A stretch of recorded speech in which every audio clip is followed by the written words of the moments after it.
ప్రభు నందు ప్రియ సహోదరి సహోదరులారా, ఈరోజు పునీత మోనికమ్మ గారి యొక్క స్మరణను కొనియాడుతున్నాం.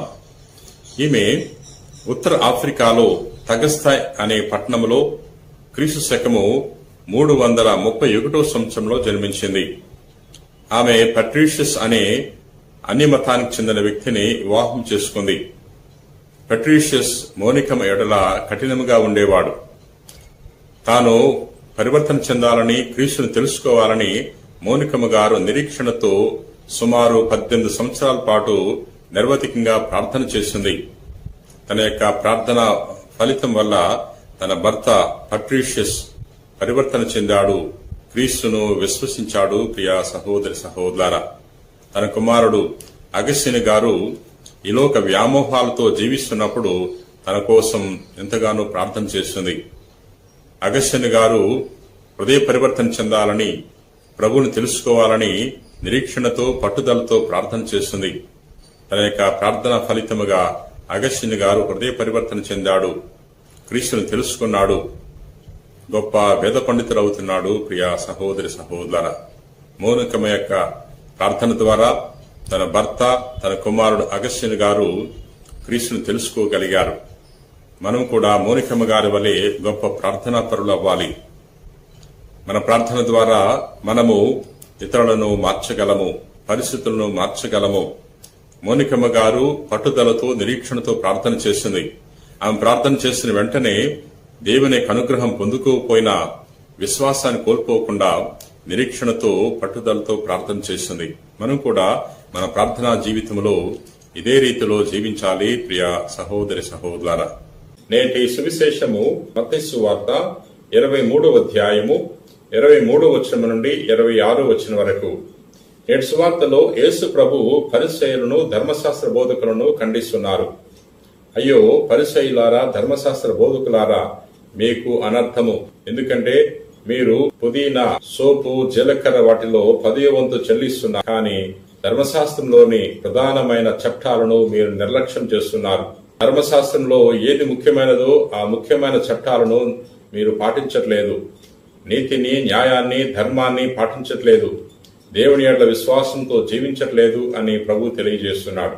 ఈ పరిసయ్యులు, ధర్మశాస్త్ర బోధకులు పొలములో పండిన పంటలో 10వ వంతు ఇస్తున్నారు, అన్నిట్లో ఇస్తున్నారు. చివరికి పెద్ద విలువలేని పుదీనా, జీలకర్ర లాంటి ఆకుల్లో కూడా వారు దేవునికి 10వ వంతు తీసి సమర్పిస్తున్నారు. కానీ ధర్మశాస్త్రంలోని ప్రధానమైన చట్టాలను వారు నిర్లక్ష్యం చేస్తున్నారు, వాటిని పట్టించుకోవట్లేదు అని గద్దిస్తున్నాడు, వారిని ఖండిస్తున్నాడు. ప్రియ సహోదరి సహోదరులారా, అంధులైన పరిసయ్యులారా, ధర్మశాస్త్ర బోధకులారా, మీరు దోమను వడగట్టి తీసివేస్తున్నారు, కానీ ఒంటెను వదిలేస్తున్నారు అని తెలియజేస్తున్నాడు. అంటే చిన్న చిన్న వాటిని మీరు పట్టించుకుంటున్నారు, ఒంటె లాంటి పెద్ద పెద్ద చట్టాలను, నియమాలను మీరు ఏమాత్రం కూడా లెక్క చేయట్లేదు. కాబట్టి మీ ఆధ్యాత్మిక జీవితం వల్ల మీకు ఎటువంటి ప్రయోజనం ఉండదు అనే విషయాన్ని ప్రభువు తెలియచేస్తున్నాడు. ప్రియ సహోదరి సహోదరులారా, అందులైన ధర్మశాస్త్ర బోధకులారా, పరిసయ్యులారా, మీరు పళ్ళెమునకు, గిన్నెకు బాహ్య శుద్ధి చేస్తున్నారు, కానీ మీ అంతరంగము దుర్గంధముతో నిండి ఉన్నది. బాహ్య శుద్ధి చేసినప్పుడు అంతరంగం కూడా శుద్ధి చేయాలి కదా అని ప్రభు ప్రశ్నిస్తున్నాడు.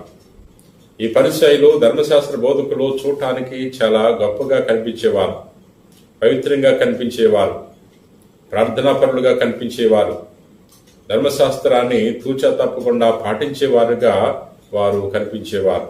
కానీ వారి యొక్క అంతరంగము సరైనది కాదు అని ప్రభు తెలియజేస్తున్నాడు. ఈ ధర్మశాస్త్ర బోధకుల వలె, పరిసయ్యుల వలె జీవిస్తున్నామా, లేక అంతరంగాన్ని శుద్ధి చేసుకోవడానికి ప్రయత్నం చేస్తున్నామా? ఆత్మశుద్ధితో, చిత్తశుద్ధితో, హృదయ శుద్ధితో ప్రభుని ఆరాధించడానికి ప్రయత్నిస్తున్నామని ఒకసారి పరిశీలించుకోవాలి.